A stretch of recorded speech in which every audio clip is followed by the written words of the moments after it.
Hi, everyone. This is Linmayu Appavu with Life Force Arts Ensemble. I'm here with Joan Forrest Mage, also with Life Force Arts Ensemble, who is the, oh my God, I'm tripping, Joan, help me out. With LFAE Dialogues. That's our new name for this series of Facebook Live conversation. Thank you for that. So today we'll be doing similar to last week, not quite the same. This will be also about Life Force Arts method and the law of attraction, specific to relationships and partnerships, dysfunctional, and just kind of how to make that work in your life. So I think that works very well because this is time for Valentine's. We're having Valentine's Day in a couple days. Yeah, and I definitely didn't think about that at all. So anyone, because that's happening. So a partnership, as Joan was saying earlier today, partnership's not just the two people that are involved in it. It's always going to involve the community that you're a part of. And I think that will relate. How do you think that relates to the Life Force Arts method wheel with the art teaching, healing, and community building aspects of it? Well, it is sort of the essential aspect of what the wheel is, because the center of the wheel is the true self, and then everything around it is the creative community. So it's the Life Force Arts method wheel is a kind of like a modern medicine wheel, and which is not in the Native American sense of a medicine wheel, but a teaching, a universal teaching for how to live the best life, right? And how to relate from the most inner world to the most outer world. And you know, the way that works, or the way it relates, partnership is always within community, right? Actually, even oneself in relation to community, even if you're talking about yourself alone, it still is always in relation to community, because we are social animals. You know, we don't, you know, we're not like hatched from eggs and we just go off and have our own territory or something like that. You know, yeah, the humans are very extremely social animals, because I mean, that's our biology. We wouldn't survive if we didn't have people taking care of us from the time we're newborns, you know. And so that is one way in which it's important to always think of whatever partnership you're going to have. It's also relating to the community and what that partnership does within the community. Right. And that's, I feel like it's kind of a lost skill in the 21st century in terms of the way that we form relationships is not always even thinking about knowing who you are. Like you meet someone at the bar, they're cute, you start the relationship on that surface level. And a lot of people, I feel like it's very common to get like very involved in something and then not realizing that we should have asked the questions to begin with of ourselves. Like, what did I really want? What was I really looking for out of a partnership? It's so expected that you're going to have one and that it needs to fit certain criteria that the self-knowledge part of it is often missing. Then you don't know why, like, suddenly you're married and you don't know why you are like fighting over the dishes and like the children when there's the basic are we wanting the same thing was never figured out. Right. Well, I mean, to me, you're asking two different questions, because it's, you know, like you're saying, well, you get into something in a casual way, which is fine. That's a casual friendship, or, you know, whatever it might end up being, you know, like maybe with sex, maybe with, like, I don't know, going out to dinner, or doing some other kind of work together, or work, maybe it's a coworker. You know what I'm saying? Like, there's a lot of, I've always felt that the best way is to be friends with a person, Mhm. and then you begin to develop more of a romantic relationship. But that's different than saying partnership. Partnership meaning, like, for example, getting married, or Mhm. living together, or having children together.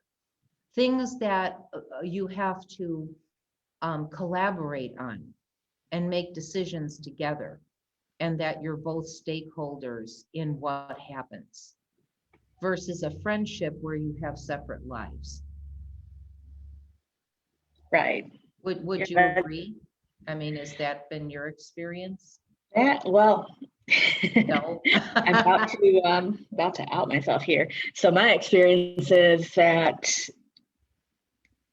has not been my experience at all. But Mm-hmm. in terms of becoming friends first, that's always been the goal. Like, what I've always done is try to determine, I'm like, what is the right relationship between me and this other person? Right. Correct. Yeah, there's a lot of different kinds of and levels and intimacies and purposes of a relationship. So one thing that one of the reasons I feel like why it's good to know first who you are and what you're looking for, because we have different needs, right? Like, I might want someone to like give me emotional support, or like I don't know, like the physical intimacy aspect of it. But then the other partner might be there looking for to look good in front of the society, in front of other people. They might be wanting someone to help with the just the practical needs of life. Mm-hmm. Um, and that's all, it's all good, but you want to know like what your needs are, what are your the things that you like need to get from that relationship, because you're not going to be getting them anywhere else. Does that make any sense to you, Joan? Absolutely. And I mean, like, there are various needs that you can fulfill, not necessarily with your partner. Right. You know what I mean? Like, like friendship, going out places. That happens to a lot of couples where Yeah. they have a certain, one person in the partnership, or both, have certain sets of friends that are like really into whatever they're into. Mm-hmm. Whether, one person's like really into football, and so they're with their friends following all the football games. And then another person is really into, skydiving, and, their partner doesn't want to do that at all. And so they have all their skydiving friends, or, something like this. Right. I feel like it's also more common than you think to have even the romance and sex be outsourced from the relationship Oh sometimes. yeah, that's always been Yeah. there's always been that. And there's been various attitudes towards that. Mhm. you know yeah. Yeah. So it's really, I mean, I guess there's really, what I'm trying to say is that there's no wrong way to do a relationship except for the way that you don't want to be in. Exactly. Yeah, that was a huge thing that I learned, like with my first husband, who's my ex-husband, Mhm. which was years and years ago. Like, I'm 64 now, and that was when I was like 29 or something. And he was bipolar and an alcoholic, a lot of problems, a lot of mental health problems. Very sweet person, when he was not having his episodes, Mhm. And even though he told me he was having these problems, I didn't really realize all the consequences of it. Mhm. And so I started going to a marriage counselor alone. That tells you something right there. That tells you something. And you I've been there know, too. yeah. And I said, well, what is a marriage supposed to be? And she said, well, there are as many types of marriage as there are people in the world. And what one couple will get married for, will stay together for, or will get divorced for is totally different than what another couple would do. Mhm. And I was outraged. I was outraged because I realized that I had been following all these messages that I had gotten throughout my life unconsciously about what marriage was. And that had been like just screwing me up and just making my life so much harder when I had the freedom to choose to make whatever it was that I wanted, you know. Mhm. So that was tremendous. That was a tremendous learning for me and healing for me. Yeah, to realize that. Mhm. Yeah. I had a situation in relationship where it was somebody that was really not appropriate or available, Mhm. that I just developed like all these feelings for, and it was like, well, what's going on here? Uh-huh. And there, it took me some time, but there was a decision that I reached that allowed me to be at peace with myself in the situation, which is, it was just kind of what I was saying earlier about like, what is my right relationship with this other human being on this Mhm. planet? And I just have to like, I choose to follow that. And it's never about, because I feel like a lot of people are in the situation where you have that, because a lot of people ask me about it too. A lot of people have come to me and said, I like really have these feelings for this person, and it's just not manifesting the way I wanted to. So then it's like, what do you do? The feelings are valid. Like the feelings that you have in your heart, like that's not to be denied. Mhm.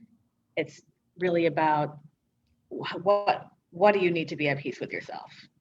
What do you need to be at peace with the other person?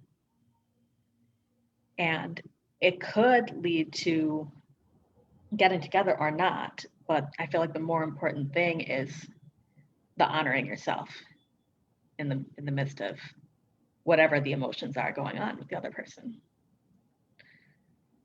Honoring yourself in the sense of honoring the truth of your emotions or The truth of, honor. yeah, Okay. Yeah. yeah, yeah, because a lot of, I feel like, at least I'll speak for myself, that when I was in this situation, it was the emotions were something that was kind of drawing my attention to like a lot of other things that were not right in my life. And there were a lot of things, like I ended up changing my career. I ended up like leaving a whole other relationship. I ended up finding a whole other relationship all from this situation of having these feelings. And it was really, for me, it was about like what is there that I need to be paying attention to. Absolutely. I think anything in life has to start with honesty and clarity about yourself.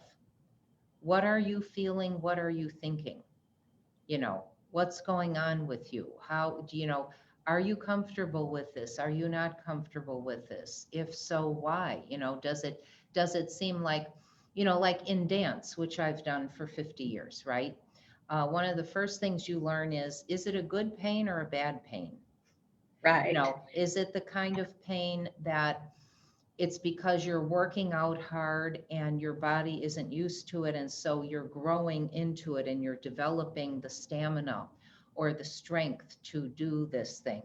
Or is it a Mhm. bad pain, like you're injuring yourself and stop right now? Like you're Right. not supposed to be moving that way, you know?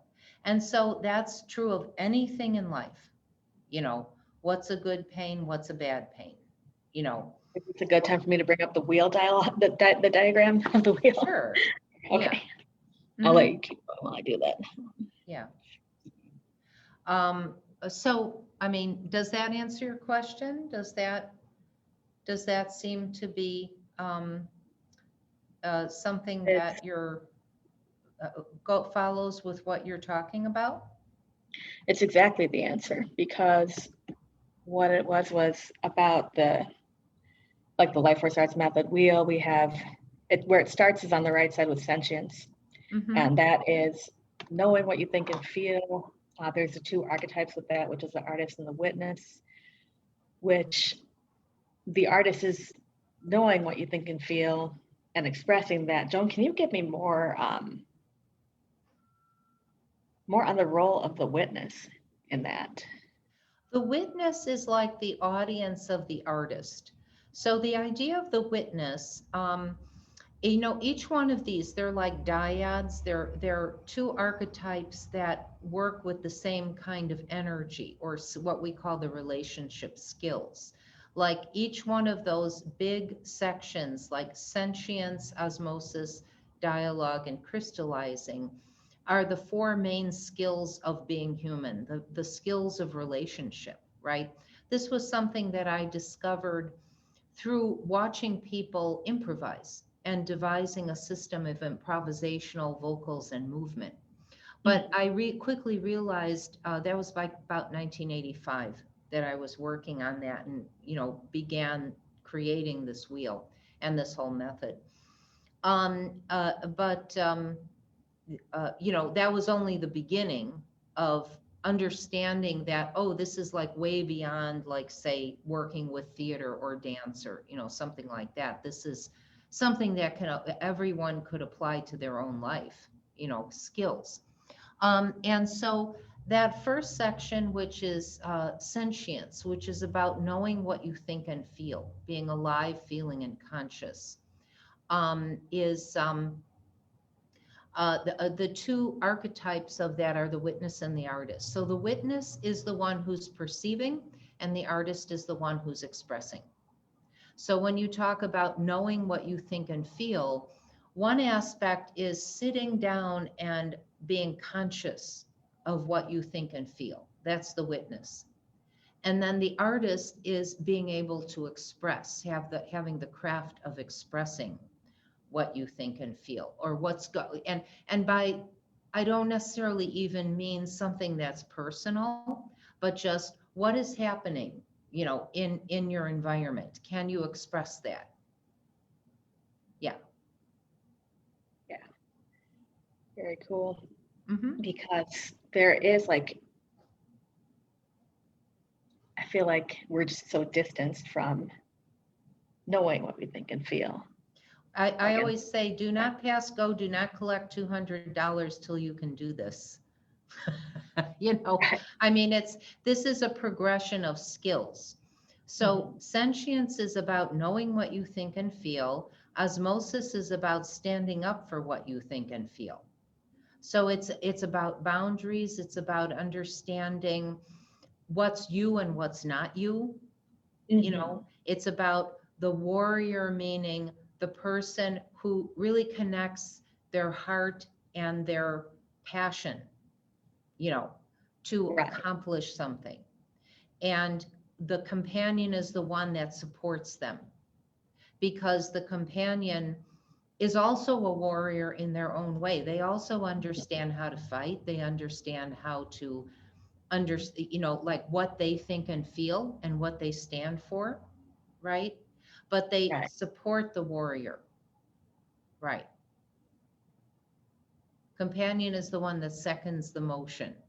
There are Yeah. many aspects in life that where you see this, many stories. Each one of these archetypes has stories, famous Right. stories throughout history.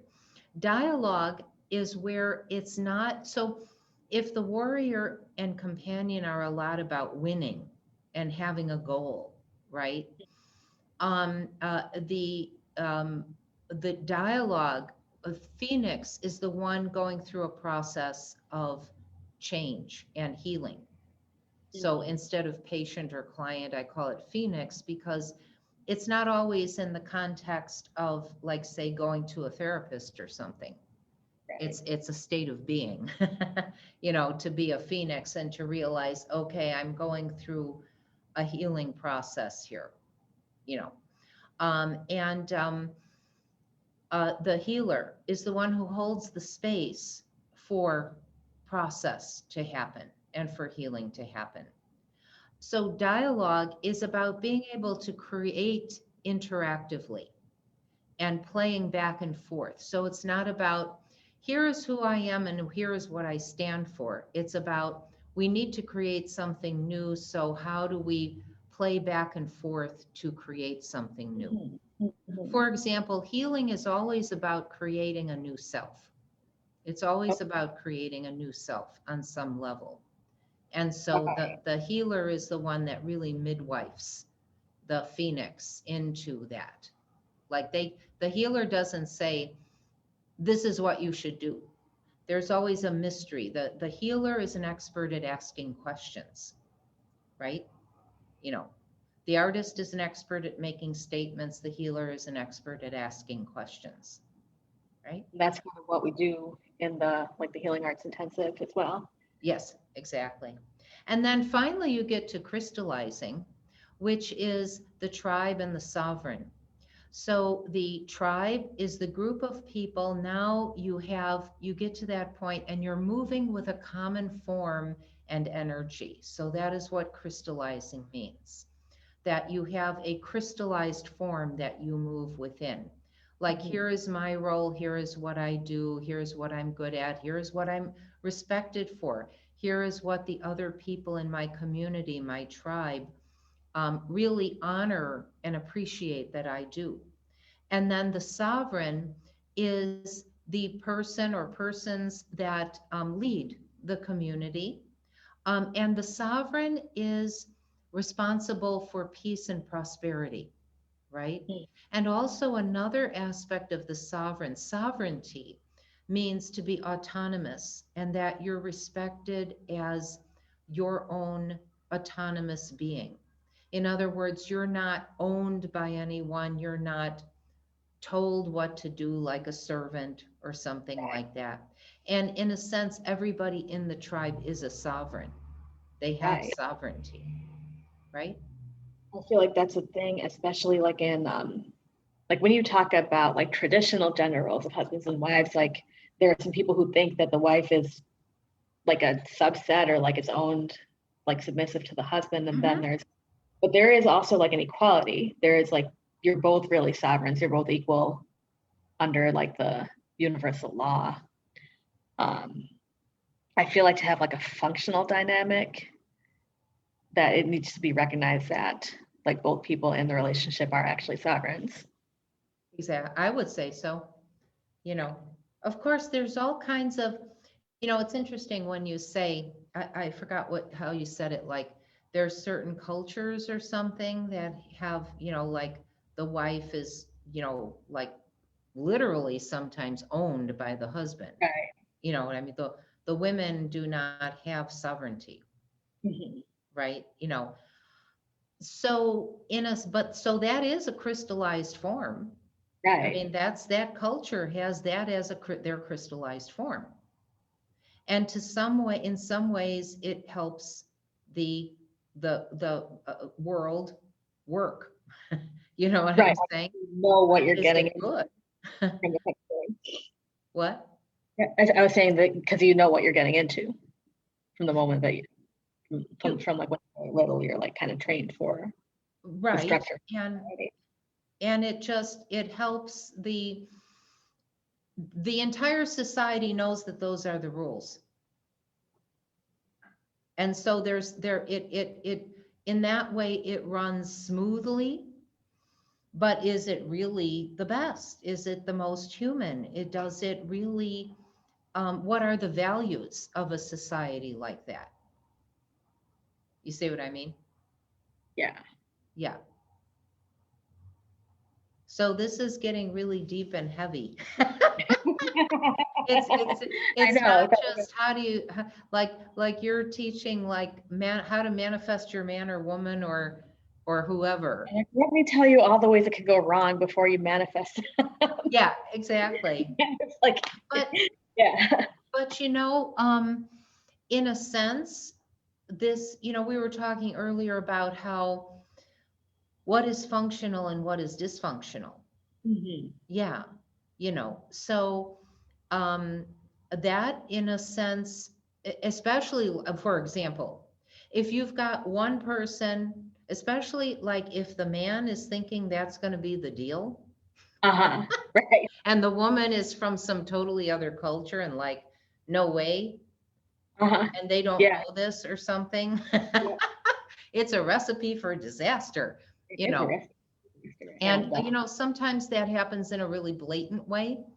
And mhm. sometimes it uh, happens in a more subtle way.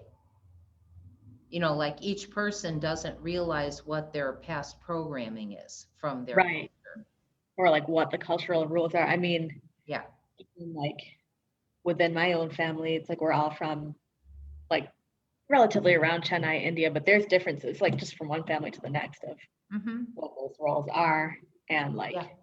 that can cause things. Mm-hmm. A lot of, to me, the important thing is to realize that you should be appreciated.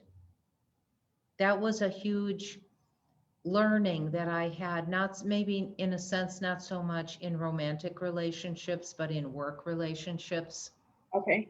Yeah, that, I was getting a lot of criticism at that time. I was working, like teaching aerobics and, Mhm. fitness. And a lot of people liked my class and a lot of people didn't.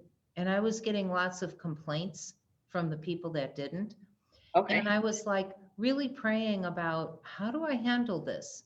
And Mhm. all of a sudden I realized I just need to go where I'm appreciated. You know, Bottom line, that's what I want. That's what I deserve. And the next day, the director called me and said, we really need somebody to teach water aerobics, and I can never find somebody, and I will pay to have you learn how, which they never do. And Mhm. then, so I started teaching water aerobics and I became a star instructor. And I taught water aerobics for about 15 years and everybody loved my class. And it was literally 20 feet from the studio for land aerobics where I was having such problems. Mhm. So I stayed in the same organization with the same management and had totally different clientele 20 feet away from where I had all kinds of problems and people were complaining. So I know that with intention, like law of attraction, we're talking Right. about law of Yeah. attraction. Yeah. When you are really clear in your intention about what you want, it can manifest like literally overnight.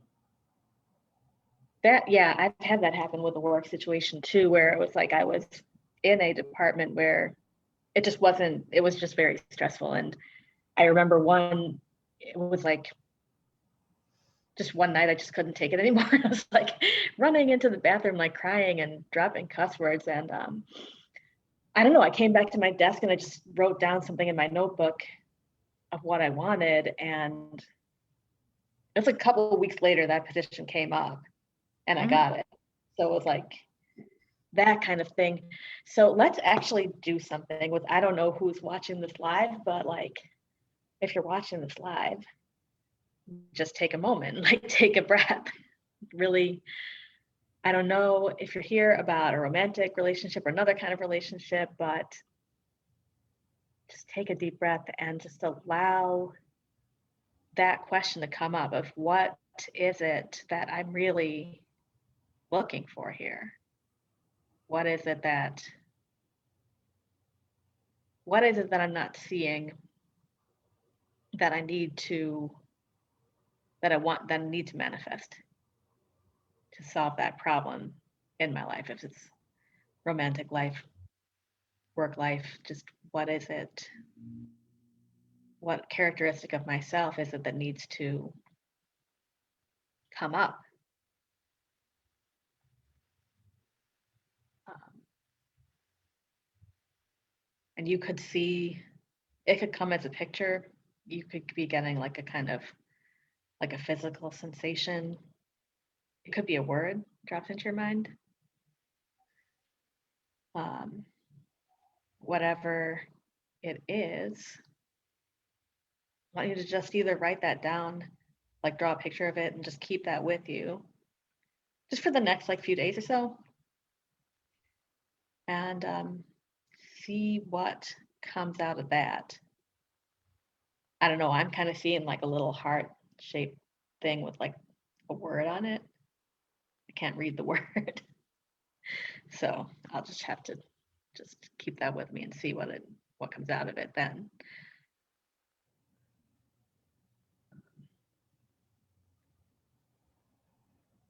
Joan, do you have anything?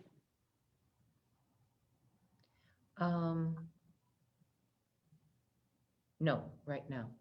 Okay. No. Fair enough.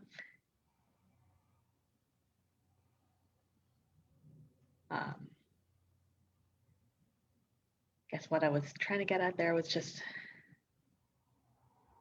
yeah, really about just knowing yourself, like knowing what you came to this planet for, knowing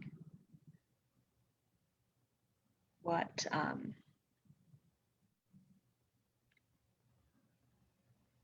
is unfolding for the next step of your evolution.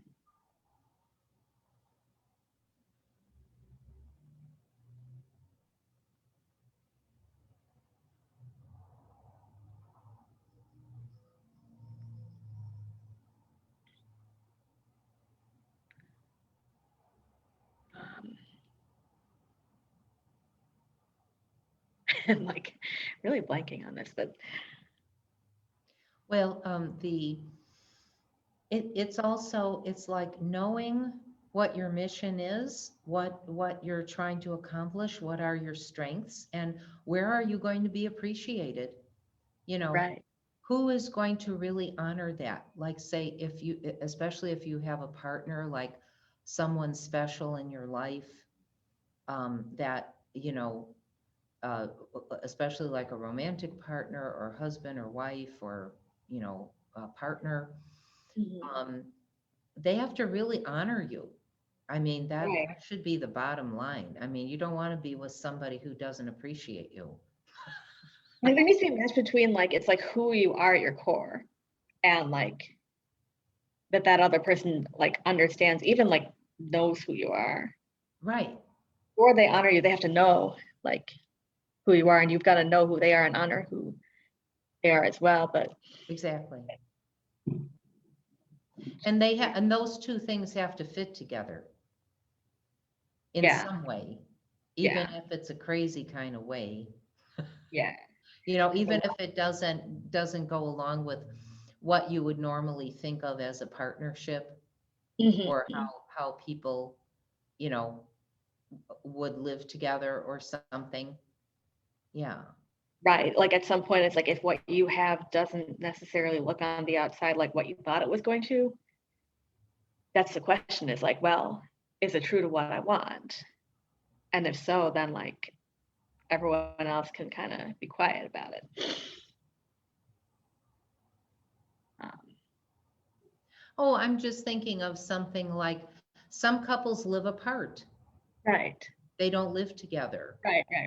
You know, they see each other on weekends, or, you know, or whatever. It's there are many different kinds of marriages.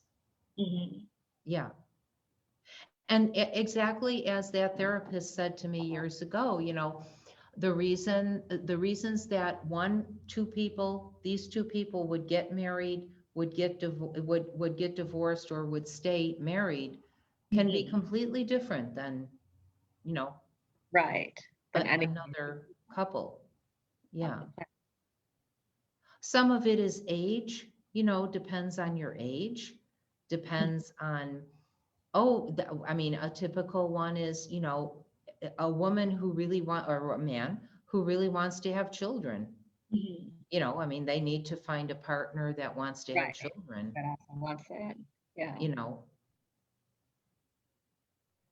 Like I said to my ex-husband, I realized that We have very different things we want in life. Like I like to live indoors and eat food. Oh God. Yeah. You know, like, yeah, I mean, you know, some kind of basic things. Mhm. Yeah. Yeah. Yeah. That is a conflict. Okay, I'm gonna stop this wheel for a second. Um, trying to find the other questions that we had earlier today.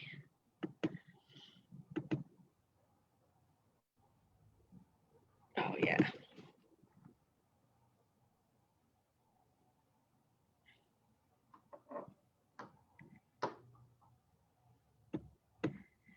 So I guess my question is, at Life Force, we have a lot of different kinds of art that I don't know if this current exhibit doesn't have as much that's about the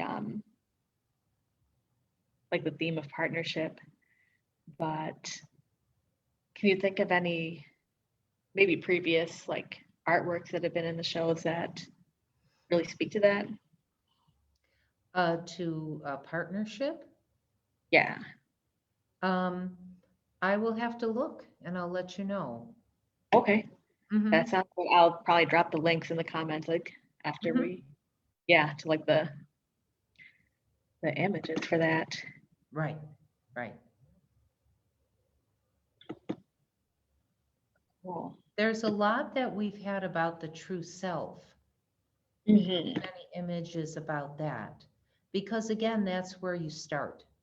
I know that you had a question earlier about why do people always say you have to love yourself first Oh yeah, that was the before question. you can Yeah, love yeah. somebody else? This is a very That, common thing that people will say.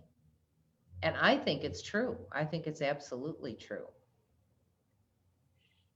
I think it's true. Well, I think I mean, when you're born, hopefully your parents love you and you might not know how to love yourself yet. So it's like you should get those examples from other people first. But I do feel like on a certain level, like as an adult, when you're wanting to like attract like a partnership or something that's really fulfilling, like you do have to know like what that is for yourself first.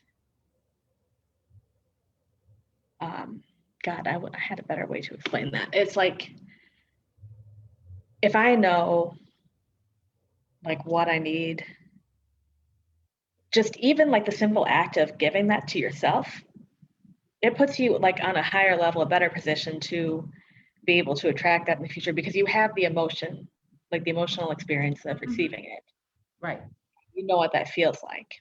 right. So then it's like what I do with the law of attraction is like I always go to bed, like spend those last 40 minutes, whatever, of trying to fall asleep. Like I'm always thinking about getting into that feeling of what it is that I want to manifest.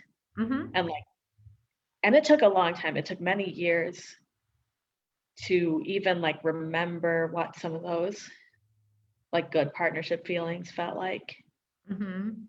So it's like, it's that kind of thing where, um, and it, even to this day, it's like when it when it comes back to me like in the real life the next day, and I'm like, oh, like I manifested that, and I freak out like to this day, like when that happens. But it's a good freak out. When you manifest somebody that really honors you. Yeah, like when I manifest someone who like treats me the way that I should feel like I should be treated, or someone has done something really nice for me.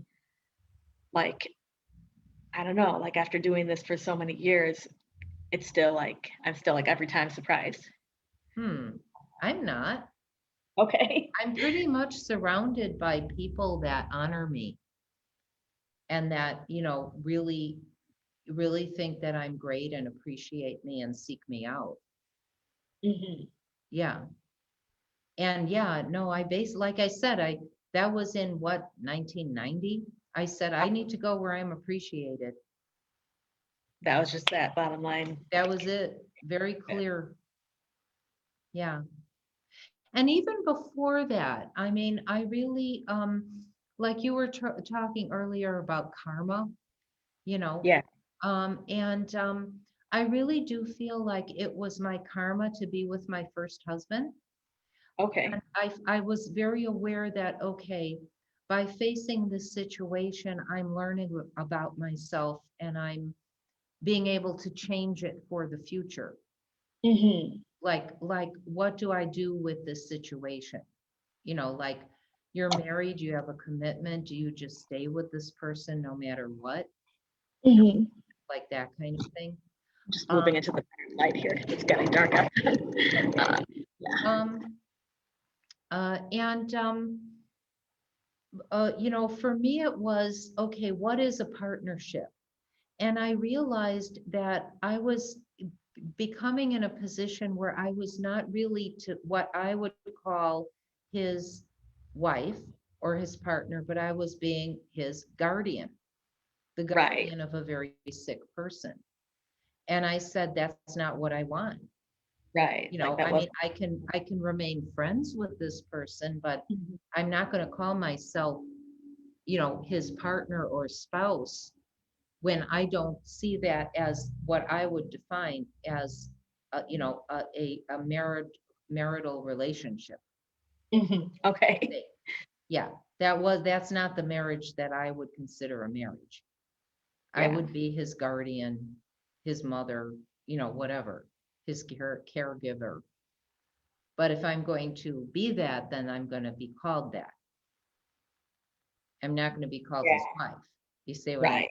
Okay. Yeah, Yeah. yeah, Yeah. you know. And so I made a determination that the next time I got married, I'm great at being married. I'm an excellent partner, if I do say so.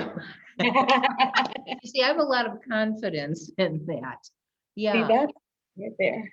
yeah, because I get along with people, I honor them, I'll tell them straight out what I think. Now, Mhm. some people don't like that, Right. and they're not They're certainly not your the kind of spouse. person that I would be a partner, try to be a partner with. And I found that in my second husband. I mean, that was great. You know, it's like he really loved me for who I am. I loved him for who he was. And Mhm. that was, was a great, great thing. And it was like everything I overcame Right. in the first marriage. And part of it was saying, what is it that I want? Yeah. And I was able to achieve that in my second marriage. I feel like I'm still like on that road of like the overcoming. You had mentioned something about what was his name? Bruce Tuckman, I think. And Oh, Tuckman. yeah, the four like stages of development in a team, which is almost the same as the four parts of the wheel. Yes, the four parts of the wheel, the Yeah. four relationship skills. So what I call sentience, osmosis, dialogue, and crystallizing. Mhm. So sentience is knowing what you think and feel. Osmosis is leading and following. Like, do you know how to take turns? Do you know what are your boundaries? Do you know what's you Right. and what's somebody else? How do you decide who you follow? How do you decide to lead in a situation?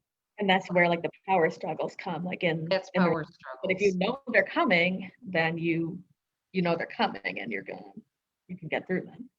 Absolutely. And yeah, there's all kinds of things to be said about that. Like, for example, can you sit down with this person and have a mature discussion about, look at this is what you think and this is what I think.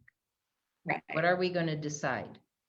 And if they avoid that, if they can't understand that, if Mhm. they run away crying because they're all upset Right. and have that discussion, one thing is, you're not talking to an adult. You're Yeah. talking to some part of them that's a Some child part of them has not reached the adulthood. that has This- not reached the Yeah. adulthood. Yeah. Yeah, so you know, you talk to somebody who has no boundaries, Mhm. cannot make decisions. Um, yeah, those are all aspects of that osmosis part. Right. you know. Then you go into dialogue, which is interacting creatively. Mhm. Like you're in that liminal space of creation, like where Right. you're playing back and forth and creating something new.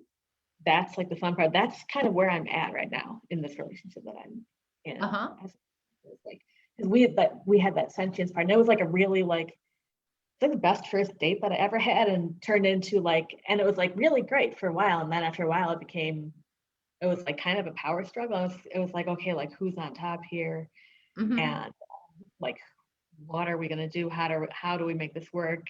Like we're not even gonna live in the same country, but like it's like these are things that you end up dealing with.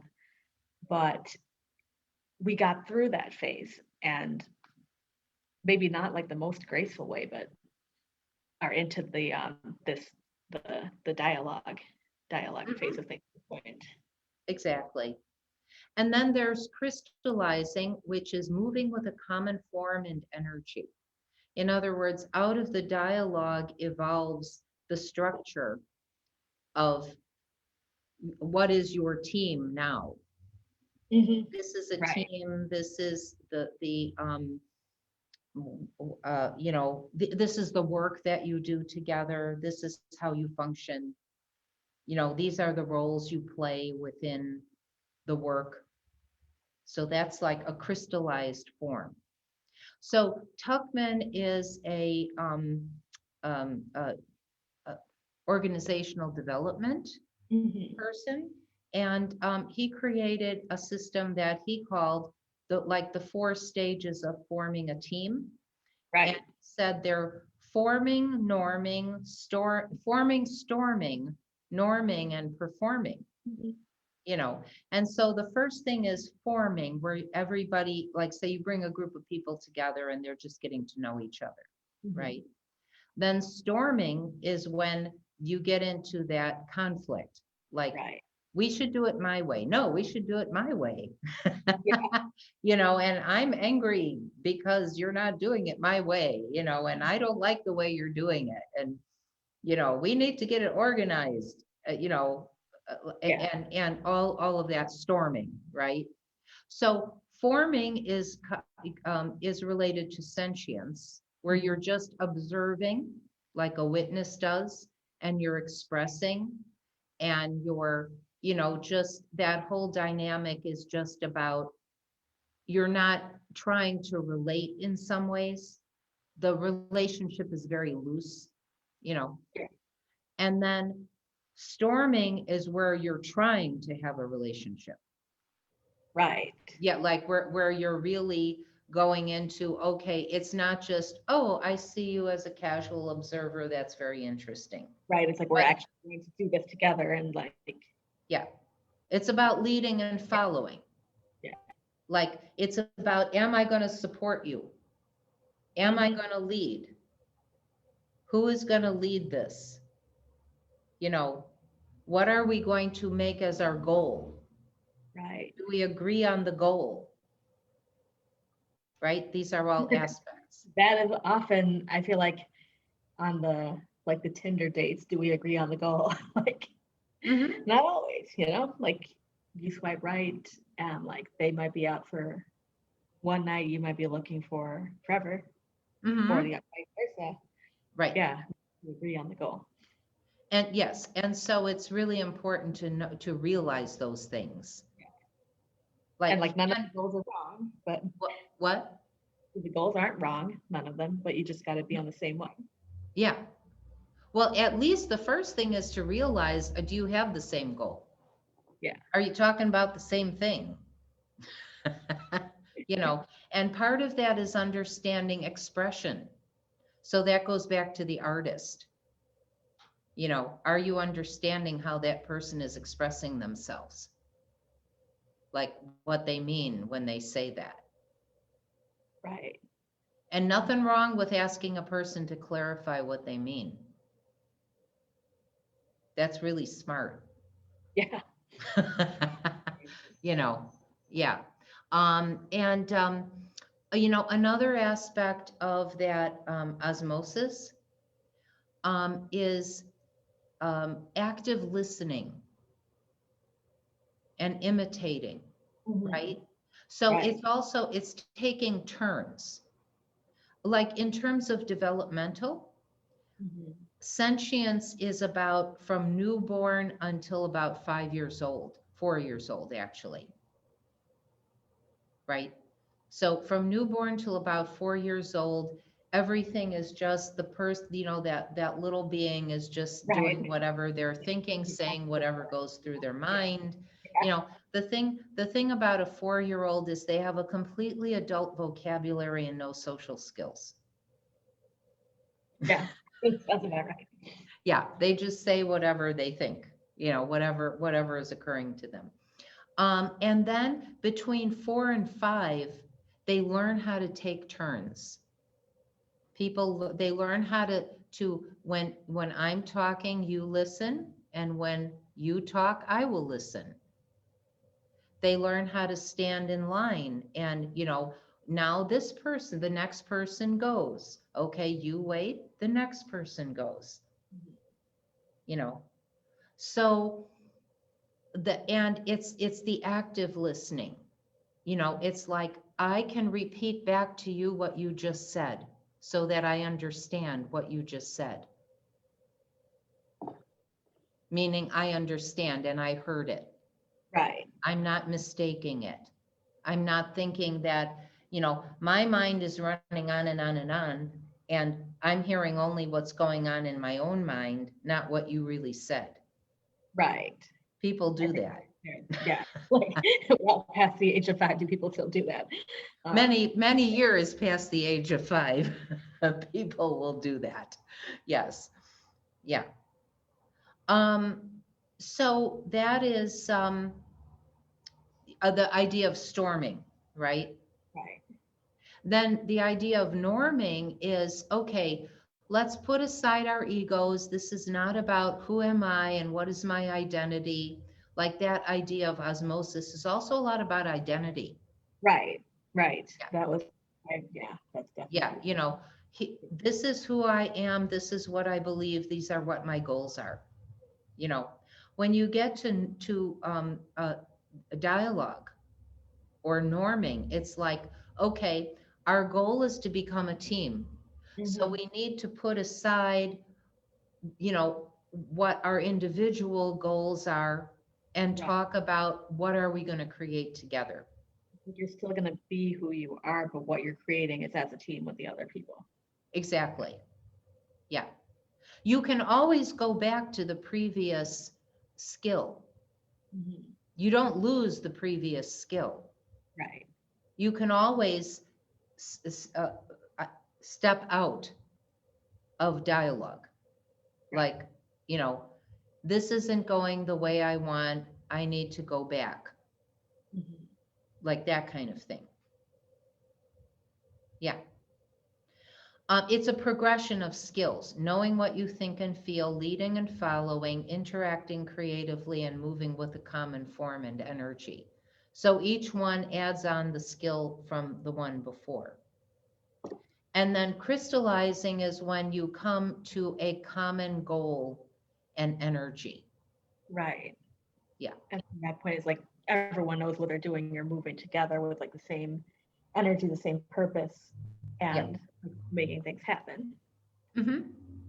Which is kind of where we all want to get to with, or I don't know if we all want to, but I feel like that's kind of when you're creating a partnership, like you do want to get to that point together. I would say so. That's what a partnership is. I mean, one way that I've described these 4 skills is what is the one that I use, the word that I use? Perception for sentience, perceiving, perception. Presence for osmosis. What is your presence? Here am I, here I'm here in this body, here is my energy, this is what I stand for, this is my identity. And I can see you over there and respect you, and you are different from me. Right? And then dialogue is process. Okay. So you go into process of what's going to happen, and then partnership is crystallizing. There you go. Yeah.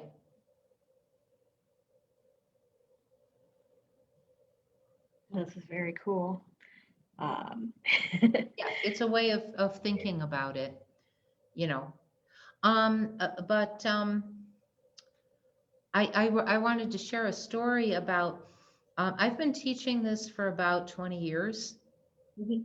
actually longer than that. The medicine wheel, the Life Force Arts method wheel, I really started in 1985.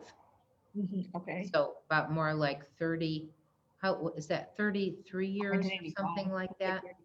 36 years ago. Yeah. And one of the students that I had was a psychologist, and he said, like a marriage and family counselor. And when we started practicing these things and learning about, the four skills, sentience, osmosis, dialogue, crystallizing, he said, "Oh my God, I understand why my clients can't progress with doing Okay. marriage and Yeah. family counseling, because they're trying to do dialogue about what they should do about their marriage, and they're not even at sentience yet. They Right. don't know what they think of individually. What Mhm. are they thinking and feeling individually? They don't even Yeah. know that, much less how to talk to each other, how to Right. listen and how to speak, and how to actively listen and how to lead and follow and how to have boundaries. Okay. Yeah. What you need when you have another person in the equation. Yeah.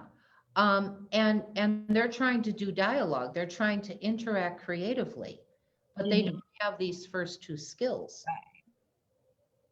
Then that's how you realize it. So I guess the last thing that I wanted to bring up was about healing ritual and how that works in terms of just being able to like create something that you didn't have before, something that you didn't think you could have, for example. Joan, I know you've been working with healing ritual for probably around the same 35 years Mm-hmm. from when you discovered that your performances were healing rituals, Right. but you just didn't know it. Right. Uh-huh. Uh, I feel like ritual always involves like, or was a healing that involves you're letting go of something and you're bringing something in. Yes. And with the energies that we like when we create the like the container or the temple for the ritual, the energies that are allowed to arise is really about that. And it's being able to step into a situation and you don't know what's going to come up. You don't know necessarily what is, you may not know what's standing in your way. Yes. But Mm-hmm. somehow through the meditations and through the processes that we do, it's allowed to arise. Right. Like I always say, if you can figure something out logically, you don't need ritual. Right. If it's very clear what has to happen and what the problem is, you would already have figured it out, right? But Right. ritual is used when there's something that you're not being aware of that's underneath the surface. Right. Yeah. And so you tap into that deeper level of consciousness, the spiritual level or the unconscious, or different people define it different ways, Mm-hmm. Mm-hmm. or seek it in different ways, Right. because it's not always the exact same thing. I Mm-hmm. think from different techniques lead you to different places in Right. the other world, or in the deep level of self, or whatever you want to call it.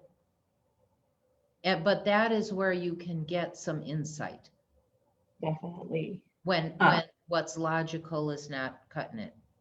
But if you can solve something logically, by all means do it that way. It's really Right. fast. It's a lot easier. Yeah, it's a lot easier. Don't waste the time of the gods, asking, will it snow in Chicago in the winter? Right. Or like, should I marry this person who's actively alcoholic and beats me? Like, Yes, exactly. we do a ritual on that, but like, That was one of my favorite stories of a young woman who came to me, for a session, like an intuitive session where I get information and then share it. And she said, well, my boyfriend wants to get married, but he's like you said, like he's an alcoholic and a drug addict and he doesn't have a job and he wants to have a baby right away. But when I was 16, I got pregnant and became completely psychotic and had to have an abortion. So my question is, should I marry this man? And I was like, I don't need to go into any trance to tell you what to do. right. And she said, really? I said, yeah, I just need to be, at that time I was about 40. I just need to be, a 40-year-old mature woman who Mhm. can look at this situation and tell you, Right. and give you advice. And she said, I don't have anybody to talk to. And Mhm. yeah, that's what happens. I mean, people have nobody around them that's, you know, mature enough to give, or that they feel connected enough that they can share Right. But they can trust to like share that kind of thing with. and ask for advice, Mhm. and take advice from that person because they're neutral and they're also from, I mean, that was more like there's spiritual and there's psychological, right? Or Right. there's the spiritual realm, which is like ritual, and then there's more like the psychological realm or the practical realm, like this is what you need. Mhm. And I said to her, okay, I'm going to do counseling 101. I'm going to repeat back to you what you just said to me, and what advice would you give a person who said this? And she said, I wouldn't marry the person. you know yeah, so uh a lot of times it's like that. It's and that's exactly here's another situation where partnership relies on community. Mhm. It's not just about you and this other person. It's about who are their friends, who are your friends, what are they seeing from their perspective that you're not seeing. Yeah. And it's like what is like the family that you're creating together. Oh yeah, yeah, you know yeah, lots to be said about that, but that's Yeah. another way in which it's important to be in community as well as just thinking in terms of partnership. Right. It's like it's always just much more than just the two people that are Right. making it. But it's also the partnership is going to create a community. Mhm. The Yeah. partner, what community should that partnership be in? What community can that, just like you say, what is the community that I belong in where I can manifest my greatest potential? Mhm. You can also say, what is the community that this partnership should be in, which might be Right. different than the community I belong in or this my partner belongs in. Right. That's like a third community that forms with the two of you. Mhm. And I feel like in the best of worlds, that community should like be there. You have to create. Yeah, yeah. And it's having confidence that the partnership that you make or that you yourself have a lot to give, Right. and that you go out and find a community that will really appreciate you. I will appreciate what you have to give. Yes, And exactly. yeah, because it's like, I feel like it's also really common to just try to get everything from that one relationship. But it's really important to have the community as Mm-hmm. well. That Yeah, one person can never like do everything for you. absolutely. We are transient beings, you know. I mean, Yeah. we change. We even sometimes not. you know, it's things that you have no control over, Mhm. you know, like no matter how much you love someone or how good of a partner you are, something can happen. Right. Sometimes that person will still leave Yeah, or they yeah, might die and you can't help that. right, right. You know, so that is the nature of human life, Mhm. you know, is how to handle change. Right. A lot of it is your connection to source. That's a big deal. Yeah. That's a really And big deal. yeah, it's sticking with that. However you define source, you know, And I God feel or like, creator or yeah, yeah, like if your connection to source is right, then like not much can go wrong. exactly. Because everything that you do is really about your connection to source Right. and what source needs you to do or how it's coordinated there, and including having a partner and what Right. your partner should be. It's funny because it's like the class that I'm doing next week. It's called Manifest Your Man or Woman or whoever, but it's actually less about the partner. It's more about really like getting into yourself and like finding out those things about yourself. Like, what is your connection with source? Like, what is your purpose on this planet? Mm-hmm. Like, are you clear on these things? And from there is where we learn to manifest the partner that goes along with those, with that. So it's like the relationship with source is going to be first. Mm-hmm. And like then who you are comes after that. And then from there, it's like that's where we want to be attracting the partner from that place. Exactly.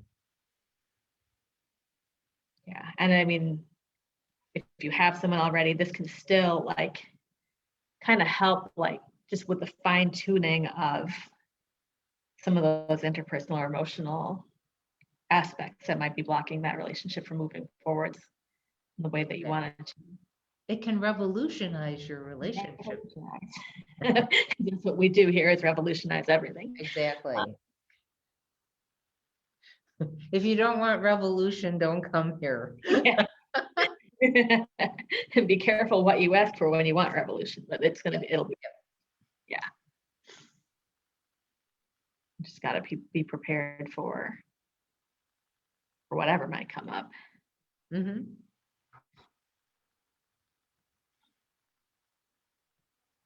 Cool. Well, I will drop the links for Manifest Your Man, Woman, whoever in the comments. I'll also drop the links for what else is coming up. We've got the Healing Arts Intensive Isadora, the 20th. Yes, February 20th. Also, my article, Life Force Arts Method. Okay. That's a good one to read if people are curious about the whole method or We'll want do to that. do some of the stuff that we talked about. Yeah, that's true. Mhm. We went into a lot of it. And I'm also doing a shamanic training class, Sensing Energy, sensing starting energy. February 23rd. Yeah. Mhm. Great. Awesome. Well, it's been a pleasure, Joan, again, and it's been a As pleasure always. everyone Thank you. who's watching Uh-huh. on the Facebook. And yeah, hope you have a good night, everybody. Good night. All right.